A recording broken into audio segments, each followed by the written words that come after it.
Good morning everyone. आज हम पढ़ेंगे Navier Stokes equation cylindrical coordinates में। ठीक है, सिलेंड्रिकल कोऑर्डिनेट्स क्या होते हैं? आर थीटा जेड में। तुम्हारा तीन है, कार्टेशियन, सिलेंड्रिकल और स्पेरिकल। कार्टेशियन अपन पहले पढ़ चुके हैं, सिलेंड्रिकल आज पढ़ा रहा हूँ, और स्पेरिकल तुम सेल्फ कर लेना, कुछ नहीं, जेड की जगह फाई होता है, ज़्यादा कोई फ़र्क नहीं पड़ेगा, सिर्फ नोटेशन चेंज हो जाएगा और थोड़ी सी इक्वेशन चेंज होगी। सबसे पहले इक्वेशन ऑफ कंटिन्यूटी अपन लास्ट से में पढ़ चुके हैं, सेम ये होती है del P upon del T 1/r del upon del R rho R Q R plus 1/r del by del theta rho Q theta del by del Z rho Q Z equal to 0। ये equation of motion है। अब अपने को लिखनी है Navier Stokes equation of viscous compressible fluid in cylindrical coordinates. वो इस type से दी जाती है, rho d q r upon D T minus q theta square upon r rho b r del sigma are r del r plus 1/r del sigma are theta del z Z sigma are are minus sigma theta theta upon r. जैसे वहाँ x Y और Z में थी, यहाँ पर क्या होगी? ये एक आर में होगी क्यू आर वाली, एक थीटा में होगी और एक जेड में होगी। ऐसे तीन इक्वेशन होगी, जैसे लास्ट में अपन ने तीन इक्वेशन पढ़ी थी वैसे सेम है ये। तुम्हें याद करने की इतना ज़रूरत नहीं है, थोड़ा थोड़ा चेंजेस सिर्फ देख लेना, एक्स को किस में चेंज करते हैं, वाई को किस में कैसे चेंज करते हैं, जेड का जेड सेम ही रहेगा, सिर्फ आर और थीटा को एक्स वाई जेड में कैसे चेंज करते हैं, सिर्फ वो ट्रांसफॉर्मेशन लगा के ये इक्वेशन लिखनी है। ठीक है, यहाँ पर डी बाई डी टी क्या है? Del upon del T Q R del upon del R Q theta upon R del by del theta Q Z del upon del Z, ये डी बाई डी टी है। इसके अंदर considered equation क्या होती है? Given ये equation है, ये रेट ऑफ स्ट्रेन की होती है। स्ट्रेन तुम्हारे सिलेबस में नहीं है, अपन ने पहले भी पढ़ा है कार्टेशियन वाले में, लेकिन स्ट्रेन नहीं है तो तुम्हें इक्वेशन डायरेक्टली याद करनी है। क्या? Sigma are are minus P 2 mu epsilon R are minus 2/3 into mu del dot Q. ऐसे थीटा के लिए भी होगी, जेड के लिए भी होगी, सेम ही होगी, सिर्फ चेंज यहाँ होगा एप्सिलॉन का, बाकी पूरा चेंज यही होगा। Sigma are theta mu gamma theta mu theta Z mu R theta del Z R mu R Z R. अपने को सबकी वैल्यू मिल गई। अब इन इक्वेशन में अपने को sigma are R sigma theta theta इनकी वैल्यू रखनी है। ये वैल्यू रखेंगे तो ये कैसे चेंज हो जाएगी?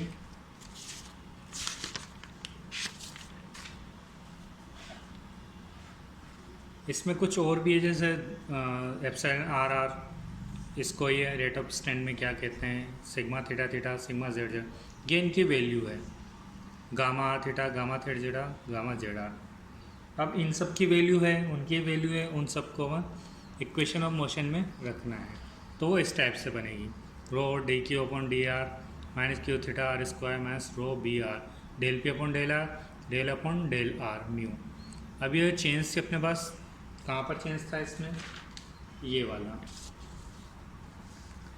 सिग्मा आर आर की जगह ये वैल्यू रखेंगे और एप्सिलॉन आर की जगह ये वाली वैल्यू रखेंगे, तो सब रखेंगे, उसको चेंज होके ये इसमें चेंज हो जाएगी। ये फर्स्ट वाला थीटा वाले में ये जेड, ये फर्स्ट इक्वेशन है आर के लिए। ऐसे क्यू थीटा के लिए भी इक्वेशन बनेगी, क्यू जेड के लिए भी इक्वेशन बनेगी, वो तुम्हारे लिए छोड़ रहा हूँ, खाली फर्स्ट इक्वेशन लिखिए, सेम ऐसे ही बनेगी, बस उसमें वैल्यू पुट करनी है। ठीक है, तीन इक्वेशन आएगी, वो तीनों इक्वेशन ही नेवर स्टोक इक्वेशन होती है इस सिलेंड्रिकल कोऑर्डिनेट्स में। ठीक है, अब इसके कुछ केस होते हैं, वो एग्ज़ाम में आते हैं।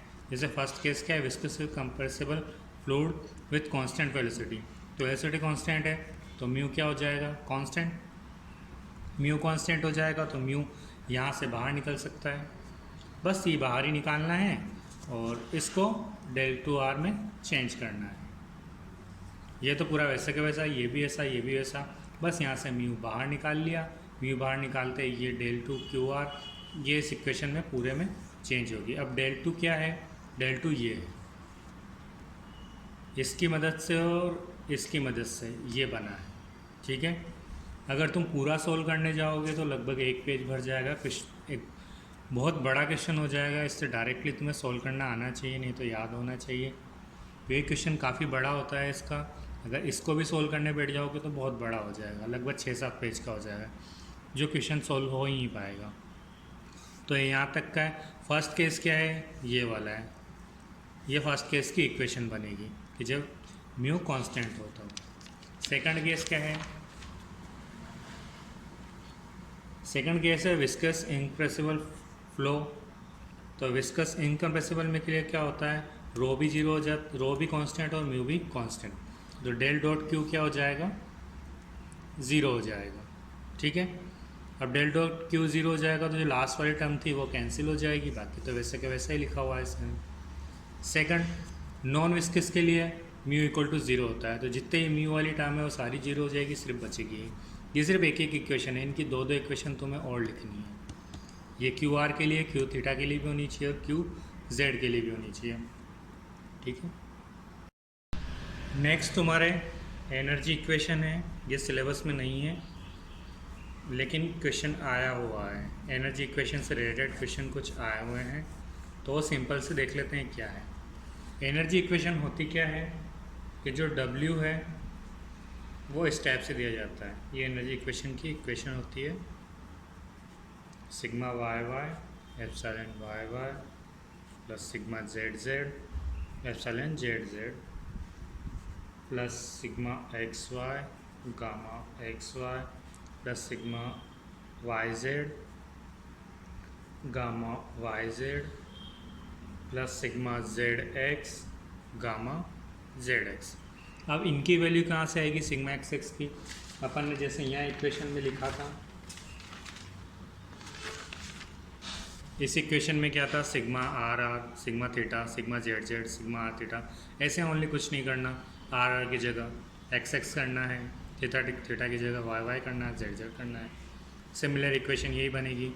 अब ये कहाँ से मिलेगा, epsilon R R epsilon X X, वो इस टाइप से मिलेंगे। आर आर है तो यहाँ एक्स एक्स होगा तो del Q X upon del X, theta के लिए del Q Y upon del Y, ऐसे जेड के लिए del Q upon del Z. Simple इस वाली इक्वेशन से मिल जाएगा। ऐसे गामा वाला भी इससे मिल जाएगा। तो एनर्जी इक्वेशन इसी से बनती है, यही वाली एनर्जी इक्वेशन कहलाते हैं। तुम्हारे सिलेबस में नहीं है लेकिन इससे रिलेटेड आया है, एनर्जी इक्वेशन नहीं आई है लेकिन इससे रिलेटेड आया है, तो तुम्हें पता होना चाहिए कि एनर्जी इक्वेशन क्या होती है। इसी को एनर्जी इक्वेशन कहते हैं। और वैल्यू जो है वो इन सब की उससे मिल जाएगी।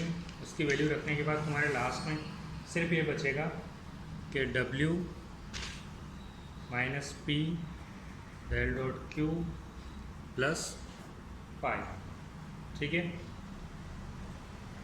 पाई की वैल्यू देख लेना, काफ़ी लंबी आएगी। वही है मेन चीज़, और तो नहीं है। ये एनर्जी इक्वेशन है, ये तो मैं याद रखेंगे। एग्ज़ाम में आया क्या है वो देख लो। एक और चीज़ है equation of state for perfect fluid, ये भी नहीं आया लेकिन क्वेश्चन में काम आ जाता है। Equation of state for perfect fluid. Equation of state क्या होती है, जो फंक्शन होगा रो पी और टी का, ये ज़ीरो हो जाना चाहिए, तो यही परफेक्ट फ्लूइड की इक्वेशन ऑफ स्टेट होती है। ठीक है, यहाँ पर रो जो होता है, सॉरी पी जो होता है वो क्या होता है, P equal to rho R T, Boyle's law होता है ये। तो और कैसे लिख सकते हैं, P equal to C P minus C V rho T. यही तुम्हारा बॉयल्स लॉ होता है और यही तुम्हारा equation of state for perfect fluid होता है। ठीक है, ये इतना सा टॉपिक था। इसके अलावा दो जो एग्ज़ाम में आए हुए हैं उनको कर लेते हैं। कौन कौन से आए हुए हैं,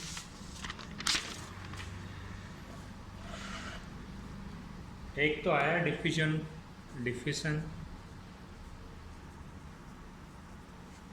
और वॉर्टिसिटी।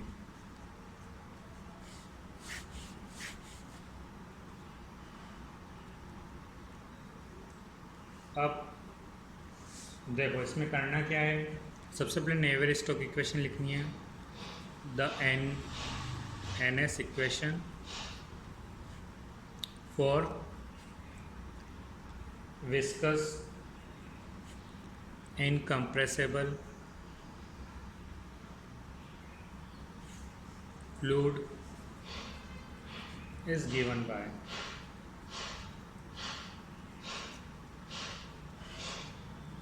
क्या है वो, del Q upon del T plus del 1/2 Q square minus Q cross omega equal to B minus del D P upon rho plus we del two Q, जहाँ पर ओमेगा क्या है, बाकी सब तो अपन ने पहले देख लिया था, ओमेगा ही नया है। ये है वॉर्टिसिटी वेक्टर,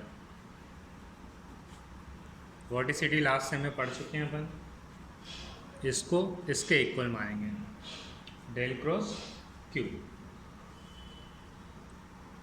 अब इसमें नेक्स्ट कंडीशन क्या होगी कि जो फोर्स बॉडी फोर्स है, let the body force B conservative so that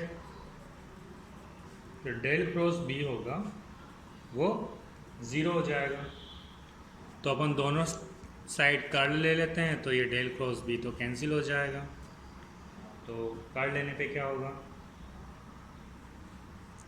del cross del Q upon del T minus del cross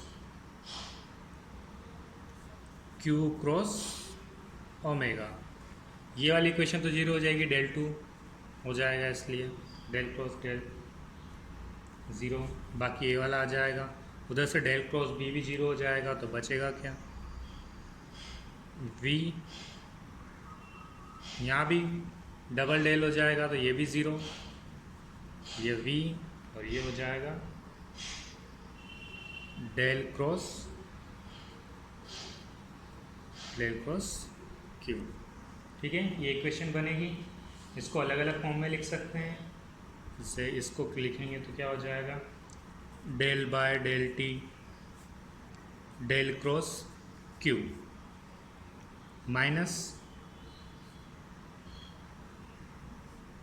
omega dot del Q minus Q dot del omega. इसको change किया है, ये three products में है तो सिर्फ इसको अलग अलग किया है, equal to we del cross Q. ठीक है, ये चेंज किया है। और चाहो तो इसको लिख सकते हैं अपन, del cross Q vorticity vector है तो डेल बाय डेल टी, तो ये omega minus Q dot del, ये भी ओमेगा, यहाँ से इक्वल टू ये Q plus we del two omega. ये इक्वेशन बनी है। इसको इस टाइप से भी लिख सकते हैं कि D omega by D T, ये वही है ओमेगा डॉट ये del Q plus we del two omega. इसी इक्वेशन को वॉर्टिसिटी ट्रांसपोर्ट इक्वेशन कहते हैं, वॉर्टिसिटी ट्रांसपोर्ट इक्वेशन। ठीक है, अब इसमें क्या होगा कि अगर जो ओमेगा की वेरी करेगा किसी भी गिवन पार्टिकल पे, जब वॉर्टेक्स लाइन पे मूव फ्लूइड मूव करेगा, तुम्हें याद रखना है कि जो स्लो मोशन होगा तब ये वाली कंडीशन ज़ीरो हो जाएगी। सिंपल यही है, तुम्हारा स्लो मोशन है नहीं, बट अगर स्लो मोशन होता है तो ये वाली कंडीशन ज़ीरो हो जाएगी। तो सिर्फ बचेगा क्या, D omega by D T equal to we del two omega slow motion पे।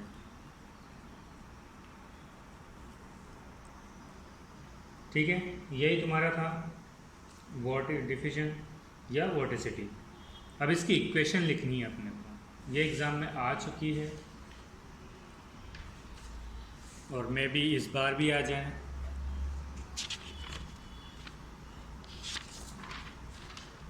तो इक्वेशन लिखनी क्या है वॉटिसिटी की, इक्वेशन फॉर वॉटिसिटी एंड सर्कुलेशन,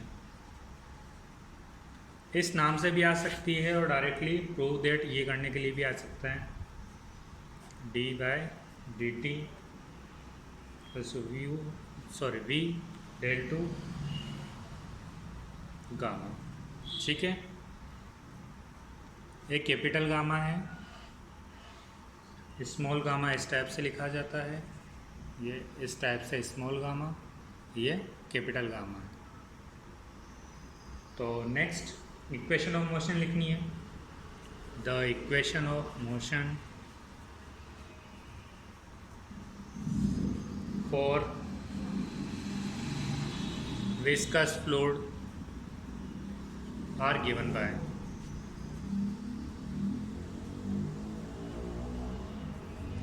क्या होगा, D you by D T minus del Q by del x plus 1/3 V del by del X del U upon del X del we upon del Y del W upon del Z plus we del two U. ऐसे 3 equation होगी, ये u की, फिर v की, फिर w की। तो लिख लेते हैं कौन कौन सी है, D we upon D T minus del Q upon del Y plus 1/3 V del upon del Y, ये तो सेम वैसे का वैसे ही रहेगा, plus we del two V, ये दोनों अलग अलग है, ये न्यू है और ये वी है। ठीक है, सेम W के लिए भी, यहाँ भी del Q upon del Z plus 1/3 and nu del upon del Z, ये इक्वेशन तो सेम ही आएगी, and last nu del two del W। ठीक है, चेंज सिर्फ इसमें होगा और इस वाले में होगा और इस वाले में होगा, बाकी तीनों इक्वेशन सेम ही होती है। ये इक्वेशन अपन इक्वेशन पहले पढ़ चुके हैं, नियरेस्ट स्टेप की इक्वेशन यही होती है इक्वेशन ऑफ मोशन की। इनको वेयर क्यू की वैल्यू नहीं दे रखी है तो क्यू की वैल्यू देख लेते हैं, क्यू क्या होगा, V plus D P upon rho, ये क्यू की इक्वेशन वैल्यू होती है। अब इसको और तरीके से कैसे लिख सकते हैं, दूसरे तरीके से लिख लेंगे, D you by D T minus 2 nu xi minus, sorry ये म्यू है न्यू नहीं है, सॉरी म्यू क्या, वी है वी और W eta minus del upon chi upon del x plus ये न्यू डेल टू यू। इसको इसमें चेंज किया है, कैसे, इसी में एक और चेंज होगी और थर्ड वाली भी चेंज होगी, वो क्या होगी, d we upon D T minus 2 डब्ल्यू xi, sorry chi u xi minus del upon chi upon del Y plus nu del two u upon way. ऐसे थर्ड इक्वेशन भी होगी, यहाँ पर काई क्या है, P upon rho plus Q square upon 2 plus capital V. ऐसे 3 equation होगी। अब कुछ नहीं करना, इन इक्वेशन को जेड एंड वाई के रिस्पेक्ट में करना है del Z and del Y के रेस्पेक्ट में इसको डिफ्रेंशिएशन करना है। तो डिफ्रेंशिएशन करते हैं, इस वाली इक्वेशन का और एक और इक्वेशन आएगी, उन दोनों का डिफ्रेंशिएशन करके एक दूसरे में सब्सट्रैक्ट करना है। तो क्या होगा, del upon del T del W upon del Y del we upon del z minus 2 del upon del y u eta minus v xi minus del upon del z chi mu xi equal to we del two del W upon del y minus del we upon del Z. ये equation बनेगी। Respect करने के बाद मतलब Z third वाली को तो Z के रेस्पेक्ट में और इसको जो फोर्थ आएगी उसको वाई के रेस्पेक्ट में करना है, ठीक है। इन और जो भी आएंगे उनको सब्सट्रैक्ट करना है। जैसे यहाँ से इसको नीचे वाले को वाई के रेस्पेक्ट में करें तो ये आएगा, इसको जेड के रेस्पेक्ट में ये करेंगे, इनमें से माइनस करना है, तो ये इक्वेशन बनेगी। इसको सोल्व करने के बाद कंप्लीट वैल्यू रखने के बाद ये इस टाइप से बन जाएगी, D chi D T equal to chi del U upon del x plus eta del U upon del Y plus xi del U upon del Z plus we del two U chi. ये काई के लिए बनी है, ऐसे similarly नीटा के लिए भी बन जाएगी एंड जाई के लिए भी बन जाएगी, तीनों के लिए बन जाएगी। तो ये काई तक का था। ईटा की इक्वेशन लिख लेते हैं। सिमिलरली ईटा की क्या बनेगी, d eta by D T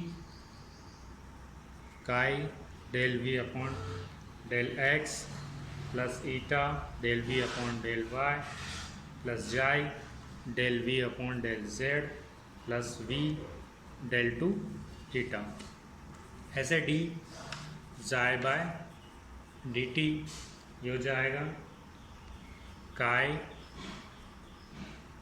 del W upon del x plus eta del W upon del Y plus xi del W upon del Z plus we del two xi, ठीक है। ये equation बताती है vorticity को। आप circulation देख लेते हैं, सर्कुलेशन क्या है। ये तीनों इक्वेशन वोर्टिसिटी की होती है। अब सर्कुलेशन क्या है, let gamma the circulation round a closed circuit moving with the fluid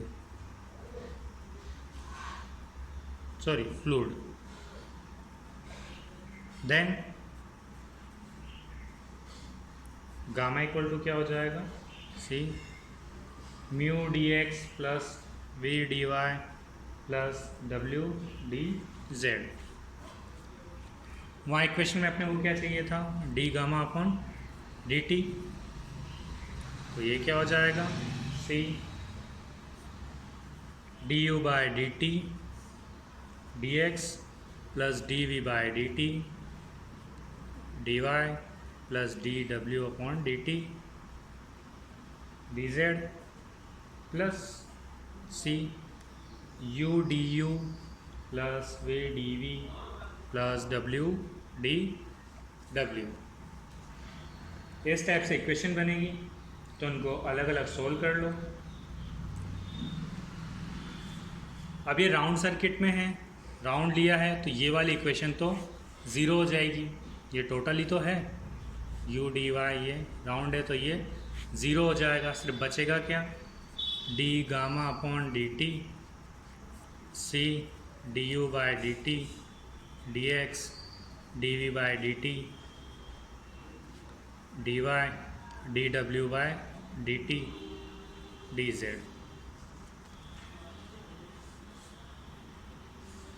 अब इक्वेशन फर्स्ट से मतलब इससे पहले जो सबसे पहले इक्वेशन जो अपन ने लिखी थी वो क्या थी, D Q by D T equal to minus del P upon rho plus we del two Q. अपन ने इक्वेशन लिखी थी ये वाली क्यू की, क्यू को डी के रेस्पेक्ट में टी के रेस्पेक्ट में डिफरेंशिएशन किया, ये मिला। अभी जो वैल्यू है इसको चेंज करना है, चेंज करोगे तो वो समथिंग कुछ इस टाइप से बनेगी, D by D T equal to minus D P upon rho plus V C del two Q की वैल्यू रखनी है, जो ये है u dx plus v dy plus dw z, ये q की थी। बस कुछ लिखना नहीं है, 10 d gamma by D T equal to v, ये तो 0 हो जाएगा,